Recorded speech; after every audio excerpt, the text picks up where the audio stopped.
Thanks. I've been doing comics since around 1986. So a long time. Yeah. That's when I first started with a small company called Eclipse Comics before I worked my way up to DC Comics. So very cool. Very cool. So with all those years and the companies you worked for, best company to work with? For me, it was Marvel Comics. That was what I got the most enjoyment out of, doing the characters that I grew up with that inspired me to do comics. So overall, that would be it. And then a close second would be Image Comics, where I got to create my own characters and do the comics the way I envisioned them. And that was my comic called The Headhunters. Yeah. So yeah. So what is your inspiration for comics, and your favorite artists along with that? Well, the ones that really inspired me were Jack Kirby and Jim Steranko and who's the other guy? John Buscema. Big influences on me and really kind of informed the way I envision my artwork. When I see it in my mind's eye, I kind of think of the way they handle things, and it's pretty evident in my work now, because people that look at it today, they'll say, "Oh yeah, you're doing the classic style," which is which sets you back in the old days. So that's a good thing as far as I'm concerned. Yeah. Legendary. What was the first comic you worked on? The Champions. It's called The Champions. Yeah, that was the one with Eclipse Comics. Okay. And they're the ones that got me started. Some other artist had just quit, and they needed someone right away, and I happened to have already sent them samples of my work, so they knew I could do it. And that's how it all started.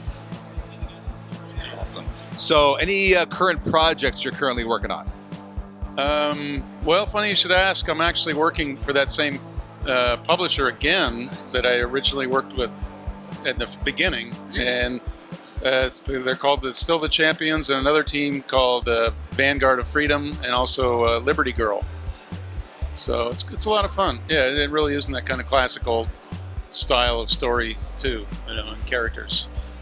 Very cool. So, of everything you've done, your favorite comic from the past that you've been a part of? Of my own?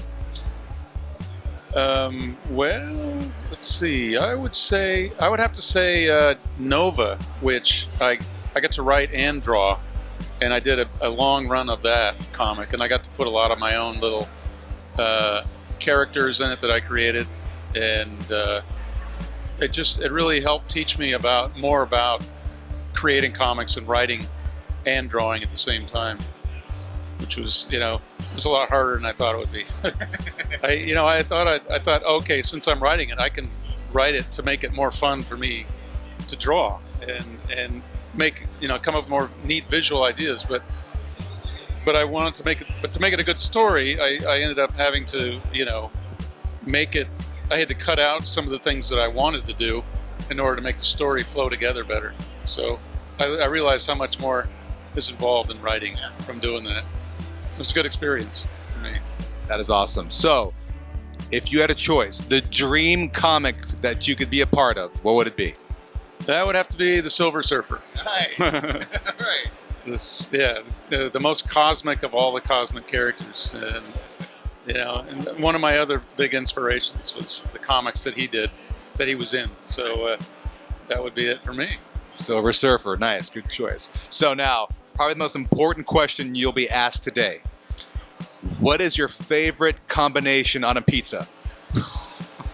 That's you throw a curve. My favorite combination, I would say. Baby artichokes and onion, bell pepper, pepperoni, and a little bit of what did I say? Bell pepper. Did I say bell pepper? Yeah. Baby artichoke, bell pepper, onion, pepperoni. Yeah, there's one more thing. What else do they put on pizzas? I forget.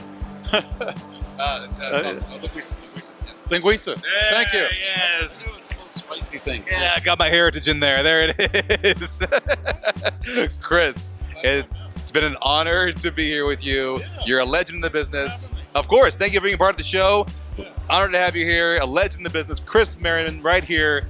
We are here at Grape City Con. I'm the Azorian Anthony Esteves for the Cable Crusaders. It's Chris. Look, it's Chris.